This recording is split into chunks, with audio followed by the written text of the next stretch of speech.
हमारे मन में गंदे विचार क्यों आते हैं? हम नहीं चाहते पर फिर भी हमारे मन में गंदे विचार आते रहते हैं। लेकिन क्यों? मन ही हमारा सबसे बड़ा दोस्त और मन ही हमारा सबसे बड़ा शत्रु है। जब हम अपने मन के हिसाब से चलते हैं तो मन हमें भटका देता है, और जब हम मन को संतुलित कर लेते हैं तो हम अपनी जिंदगी में सब कुछ पा लेते हैं। हम अपने मन में आने वाले गंदे विचारों को रोकने की कोशिश करते हैं, पर जितना हम रोकते हैं उतने ये विचार हमारे अंदर प्रवेश करते जाते हैं। आप जिस चीज से जितना दूर भागोगे उतनी ही वह चीज आपके पास आएगी। इसीलिए उस चीज से भागो मत, बल्कि उस पर संतुलन कायम रखो। एक बार एक युवक गौतम बुद्ध के पास आया और गौतम बुद्ध से बोला, हे बुद्ध, मेरे मन में इतने गंदे विचार क्यों आते हैं? मैं नहीं चाहता कि मेरे मन में गंदे विचार आएं, पर मेरे मन में हमेशा काम वासना के विचार चलते रहते हैं और मैं इनके बारे में सोच सोच कर बहुत परेशान हूँ। मेरी ऊर्जा और समय ये सब सोचने में ही नष्ट हो जाते हैं, और ये सब विचारों की वजह से मैं कभी कभी शांत नहीं रह पाता और मैं हमेशा ही स्त्रियों को देखकर मोहित हो जाता हूँ, अपने आप को रोक ही नहीं पाता। बुद्ध मुस्कुराए और उन्होंने उस युवक से पूछा, क्या तुम्हें पता है कि यह काम वासना होती क्या है?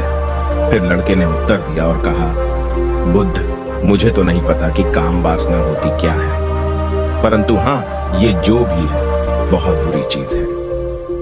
फिर बुद्ध ने उस युवक से कहा, सबसे पहले तो तुम्हें यह समझना है कि प्राकृतिक रूप से जो भी चीज हमारे अंदर है वह बुरी नहीं है। हमारे जीवन में उसकी कुछ न कुछ जरूरत होती है। वासना कोई बुरी बात नहीं है, यह हमारे मन की एक भावना है जो हमें किसी न किसी चीज की कमी का एहसास करवाती है, और फिर हम उस चीज को पाने के लिए उस चीज की ओर आकर्षित हो जाते हैं। जैसे अगर तुम्हारे पास धन की कमी है तो तुम में धन पाने की वासना उत्पन्न हो जाएगी। इसका मतलब यह नहीं कि वासना बुरी है, बल्कि यह तो हमारे मन के एक प्रकार की जरूरत का एहसास है, और जब यह जरूरत शारीरिक हो तो हम इसे काम वासना कह देते हैं। युवक ने गौतम बुद्ध को कहा, बुद्ध, मुझे काम वासना का मतलब तो समझ में आ गया, पर आप मुझे यह बताइए कि यह आती कहां से है और कैसे आती है? गौतम बुद्ध ने कहा, काम वासना कहीं से आती नहीं है, यह तो हमारे अंदर ही होती है, और इसका होना तो जरूरी भी है, तभी तो मानव जाति का विस्तार होगा।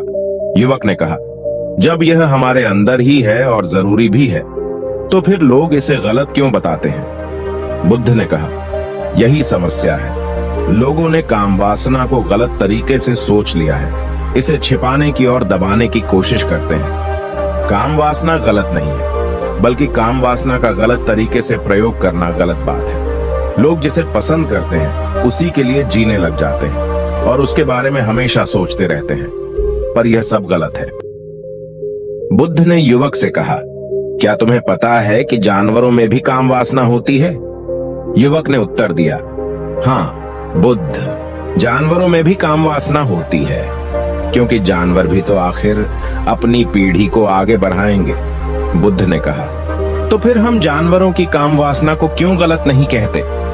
युवक ने कहा, मुझे नहीं पता महात्मा, आप ही मुझे बताइए। गौतम बुद्ध ने कहा, जानवर अपनी काम वासना का प्रयोग आनंद प्राप्ति के लिए नहीं करते, वह तो सिर्फ संतान उत्पन्न करने के लिए काम वासना का उपयोग करते हैं। जानवरों को प्रकृति ने इतनी समझ नहीं दी कि वह काम वासना को अपने सुख का आधार बना सके, जबकि मनुष्य अपनी समझ के बलबूते पर प्रकृति में पाई जाने वाली प्रत्येक वस्तु को अपने सुख के लिए अपने प्रयोग करता है। हम इंसानों ने ही काम वासना को अपने सुख का साधन बना लिया है, जबकि प्रकृति ने तो हमें अपने वंश को आगे बढ़ाने के लिए दिया था, लेकिन इंसानों ने इसे अपने जीवन का परम लक्ष्य बना रखा है, और इस तरह से काम वासना का बेलगाम हो जाना गलत है। युवक ने बुद्ध से पूछा, महात्मा जी, ये काम वासना हम पर हावी क्यों होती है? क्यों यह बेलगाम हो जाती है? तब गौतम बुद्ध ने कहा, सुनो, अब जो मैं तुम्हें बताऊंगा उसे तुम ध्यान पूर्वक सुनना। काम वासना का सारा खेल तुम्हें समझ आ जाएगा, तुम्हें तुम्हारे सारे सवालों का जवाब मिल जाएगा, बस तुम्हें ध्यान से सुनकर समझना है। फिर गौतम बुद्ध युवक को बताना शुरू करते हैं। एक बार की बात है, एक आश्रम में गुरु और उनके शिष्य रहते थे। शिष्य रोजाना आश्रम के बाहर स्थित गांव में दीक्षा लेने के लिए जाते थे। शिष्य जो गांव में भिक्षा लेने जाता था, उस रास्ते में एक नदी पड़ती थी जिससे वह रोज भिक्षा लेने जाता था। एक दिन उसने देखा कि एक लड़का पेड़ के पीछे छिपा है। उसने लड़के के पास जाकर पूछा, भाई तुम इस पेड़ के पीछे छिपकर क्या देख रहे हो? लड़के ने कहा, अरे तुझे नहीं दिख रहा क्या कि मैं क्या देख रहा हूं? तब शिष्य ने नदी की तरफ देखा तो वहां पर कुछ लड़कियां पानी भर रही थी। लड़कियां 15 साल की हुई। तब शिष्य ने लड़के से कहा, अरे भाई वहां पर तो लड़कियां पानी भर रही हैं, इसमें छिपकर देखने वाली क्या बात है? तब वो लड़का शिष्य की तरफ देखकर उससे कहता है, अरे पागल, तुम्हें दिखाई नहीं दे रहा क्या कि मैं क्या कर रहा हूं? वह परियां कैसे नदी से पानी निकाल रही है। जरा उनकी अदाओं को देखो, उनके कोमल शरीर को देखो, उनकी पतली कमर मटके को उठाते समय कैसे बल खाती है और उनके बाल उनकी कमर पर कैसे लहरा रहे हैं, मानो सुंदरता बिखरी पड़ी है। शिष्य फिर नदी की तरफ देखता है और इस बार वह देखता ही चला गया। अभी तक तो उसे कुछ भी नजर नहीं आ रहा था और वह बिल्कुल निर्भय था। उसे किसी बात का कोई डर नहीं था, लेकिन अब वह छुपने लगा और उन लड़कियों को देखने लगा जैसे उसने कोई अपराध कर दिया हो। और जब वो छुपकर उन लड़कियों को देख रहा था, तभी वो अंदर से कांप गया और उसने कहा कि यह मैं क्या कर रहा हूं? मैं जो भी कर रहा हूं वह सही नहीं है, मुझे यहां से चले जाना चाहिए। और फिर वह जल्दी से वहां से चला जाता है। फिर वह आश्रम पहुंच जाता है। आश्रम जाकर वह अपने कार्यों में लग गया, लेकिन जो अभी वह देख कर आया था वही उसकी आंखों के सामने बार बार आ रहा था। उसके मन में वही दृश्य चल रहा था। उसका मन वही सब कुछ देखने के लिए ललचा रहा था। उसका किसी भी काम में मन नहीं लग रहा था। सुबह होते ही वह रोज भिक्षा के लिए आश्रम से जल्दी निकल जाता और नदी के पास वाले पेड़ के पास जाता, जहां वह लड़का पहले से मौजूद रहता था। उसके साथ मिलकर लड़कियों को छुपकर देखता था। अब वह रोज ऐसा करने लग गया। उसका मन अब किसी भी काम में नहीं लगता था। वह हमेशा किसी न किसी प्रकार के विचारों में उलझा रहता था। वह आश्रम के कार्यों को भी ठीक ढंग से नहीं कर पा रहा था। न वह ठीक से सो पाता था और न ठीक से खाना खा पाता था। उसका मन बेचैन सा रहता था। उसका मन बार बार उन लड़कियों के सौंदर्य को देखने के लिए ललचाता था। जब गुरु भिक्षा देते तब भी उसका मन कहीं और विचारों में खोया रहता था। गुरु ने अपने शिष्य की इन हरकतों को देखा। तब एक दिन गुरु ने शिष्य को अपने पास बुलाया और कहा, आज से मैं भी तुम्हारे साथ भिक्षा मांगने चलूंगा। तुम और मैं साथ साथ भिक्षा मांगने चलेंगे। तभी शिष्य ने गुरु को मना करते हुए बोला, नहीं गुरुदेव, आप परेशान क्यों हो रहे हो? मैं अकेले ही ठीक से भिक्षा मांग सकता हूं। गुरु ने शिष्य से कहा, ठीक है, तुम अकेले ही भिक्षा मांगने जाओ। इसके बाद शिष्य भिक्षा मांगने निकल गया। शिष्य के जाने के बाद गुरु भी आश्रम से निकल गए और शिष्य का पीछा करने लगे कि वह कहां जाता है, किससे मिलता है। यह सब देखने के लिए उसके पीछे पीछे चलने लगे। थोड़ी दूर जाने के बाद गुरु ने देखा कि उनका शिष्य एक लड़के के साथ एक पेड़ के पीछे अपराधी की तरह छिपा हुआ है और छिपकर कुछ देख रहा है। गुरु भी अपने शिष्य के पीछे जाकर खड़े हो गए, यह देखने के लिए कि आखिर उनका शिष्य क्या देख रहा है, जिसके लिए वह पेड़ के पीछे अपराधियों की तरह छिपा पड़ा है। गुरु ने देखा कि उनका शिष्य पेड़ के पीछे छिपकर लड़कियों को देख रहा है जो नदी से पानी भर रही है। तभी गुरु ने शिष्य से कहा, क्या तुम लड़कियों से भी भिक्षा लोगे? गुरु की आवाज सुनकर शिष्य का मन घबराया और उसके पसीने छूटने लगे। वह थर-थर कांप रहा था, जैसे किसी चोर को पकड़ते समय रंगे हाथों पकड़ लिया हो। उसकी हालत खराब हो गई।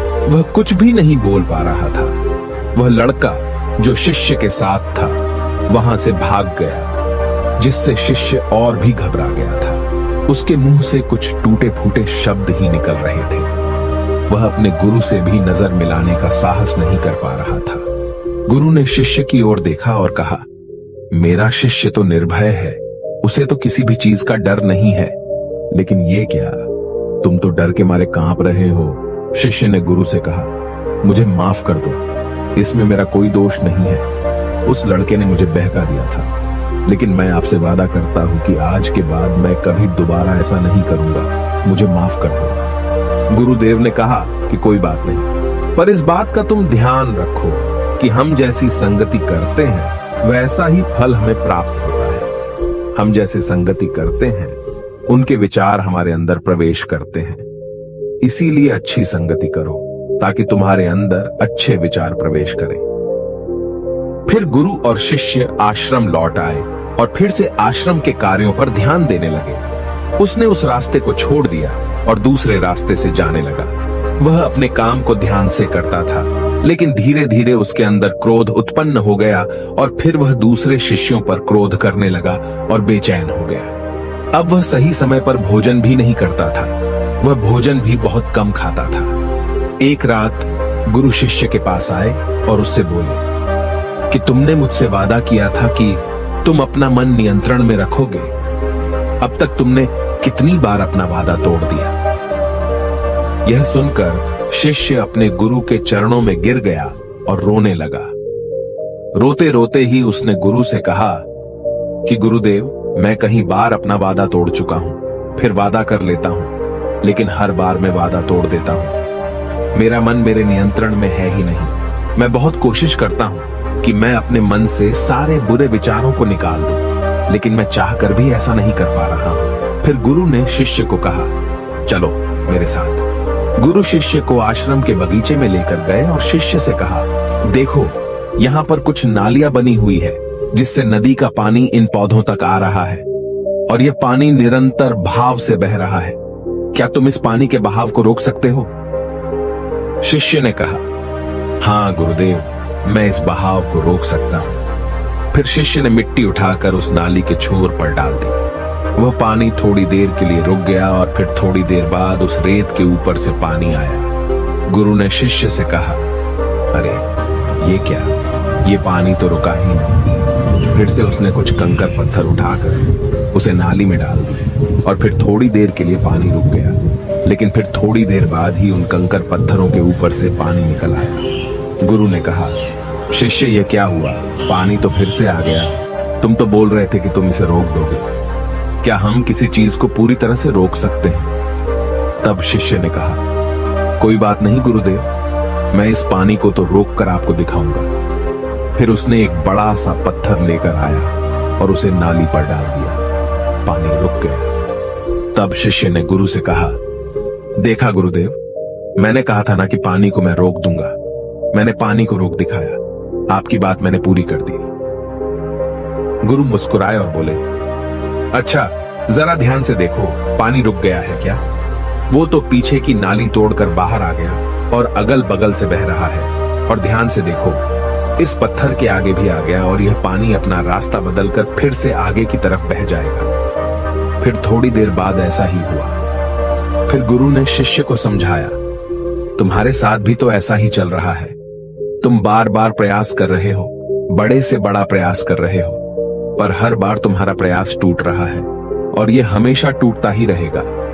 यह पत्थर तुम्हारा प्रयास है और यह पानी तुम्हारे विचार। तुम कितना भी बड़ा पत्थर रख लो, लेकिन पानी तो अपना रास्ता बना ही लेगा। ये देखकर शिष्य ने पूछा, हे गुरुदेव, क्या कोई तरीका नहीं है जिससे मैं गंदे विचारों से बाहर निकल सकूं? गुरु ने कहा, एक तरीका है।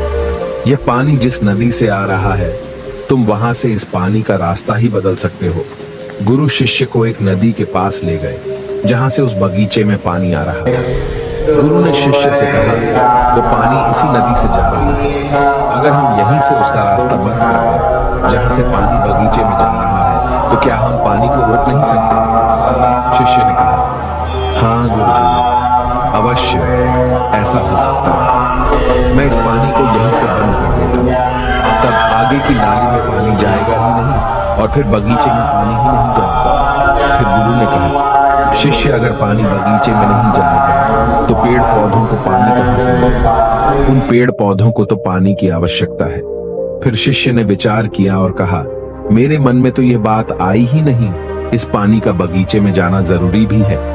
गुरु ने कहा, और उन पेड़ पौधों में कुछ ऐसे हैं जिनको रोज पानी की आवश्यकता है, वो तो मुरझाकर मर ही जाएंगे। पानी तो हमें खोलना ही होगा। शिष्य ने गुरु की बात सुनकर पानी का रास्ता खोल दिया। तब गुरु ने पूछा, अगर हम इस नदी के पूरे पानी को बगीचे की तरफ मोड़ दें तो क्या होगा? शिष्य ने उत्तर दिया, गुरुदेव, वहां पर जितने भी पेड़ पौधे हैं वो सब गलकर नष्ट हो जाएंगे और वहां पर कुछ नहीं बचेगा। गुरु मुस्कुराए और बोले, तुम इस बात को समझो, हमें किसी भी चीज को रोकना नहीं है, बस हमेशा संतुलन बनाए रखना है। कम पानी से भी पौधे नष्ट होते हैं और ज्यादा पानी से भी पौधे नष्ट होते हैं। हमारा जीवन संतुलन से ही चलता है। गुरु ने शिष्य से कहा, अगर मैं तुम्हें कुछ कहूं कि तुम आम के बारे में मत सोचो, तो तुम्हारे मन में सबसे पहले किसका चित्र आएगा? शिष्य ने बोला, गुरुदेव, मेरे मन में तो पहला चित्र आम का ही आएगा। गुरु ने कहा, जब हम गंदे विचारों को जबरदस्ती रोकने का प्रयास करते हैं तो वे और भी मजबूती से हमारे अंदर प्रवेश करते हैं। इसीलिए हमें उन्हें कभी भी दबाने की कोशिश नहीं करनी चाहिए। फिर गुरु ने शिष्य को कहा, हमारे गंदे विचार बुरे लोगों की संगति करने की वजह से भी आते हैं। कभी कभी कामुकता हमारे अंदर होती नहीं है, लेकिन कुछ अश्लील लोगों के साथ रहने की वजह से ये हमारे अंदर हावी हो जाती है। फिर शिष्य ने कहा, गुरुदेव, आप सही कह रहे हैं, मैं अपने मार्ग से भटक गया था। फिर वह शिष्य उस रात बहुत ही चैन की नींद सोया। सुबह अपने कार्यों को पूरे मन से किया और फिर सुबह वह भिक्षा लेने के लिए उसी रास्ते से गया जहां वह लड़का आज भी पेड़ के पीछे छुपकर उन लड़कियों को देख रहा था। वह शिष्य उसे नदी पर गया जहां वह लड़कियां पानी भर रही थीं। उसने उन लड़कियों से पानी मांगा और उन लड़कियों में से एक लड़की ने उसे पानी पिलाया और उसे शिष्य के चरण छुए। शिष्य ने उसे आशीर्वाद दिया कि तुम्हारा कल्याण हो, जिससे कि मानसिकता सकारात्मक ऊर्जा से भर जाए। उसके चेहरे पर मुस्कान आ गई थी, जैसे कि उसे कुछ खोया हुआ वापस मिल गया हो। वह वापस अपने रास्ते से जाने लगा। तभी पीछे से वह लड़का आ गया जो पेड़ के पीछे छुपा हुआ था। वह शिष्य के पास आया और बोला, क्या बात है, आज तो तुमने नजदीक से दर्शन कर लिए, तुम तो मुझसे भी आगे निकले। तब शिष्य ने कहा, हम हमेशा दूसरों के दर्शन करने में ही व्यस्त रहते हैं, अपने दर्शन कर ही नहीं पाते। तुम कब तक इस पेड़ के पीछे छुपाते रहोगे? किसी को पसंद कर लो, उसे बोल दो। अगर वो भी तुम्हें पसंद करती है तो शादी कर लो और उससे पहले तुम कुछ बन जाओ। अपने आप को पहचान लो, ऐसे अपना समय बर्बाद मत करो। फिर वह लड़का रोज उस शिष्य से मिलने लगा और उसने लड़के को नदी पर न जाने के लिए प्रेरित किया। और फिर वह लड़का अपने जीवन में कुछ बनने के लिए संघर्ष करने लगा। तो तुमने देखा कि संगति का असर क्या होता है। अपनी संगति बदलो, अपने विचार बदलो। गुरु ने शिष्य से पूछा, क्या तुम्हें अपने सभी सवालों का उत्तर मिल गया? तब शिष्य ने कहा, हाँ महात्मा जी, आपका धन्यवाद। तब गुरु ने शिष्य से कहा कि जब तुम्हारे मन में गंदे विचार आए तब तुम अपने आप को दोषी मत मानो। यह शरीर है और यह सब इसने हजारों वर्षों से सिखा है।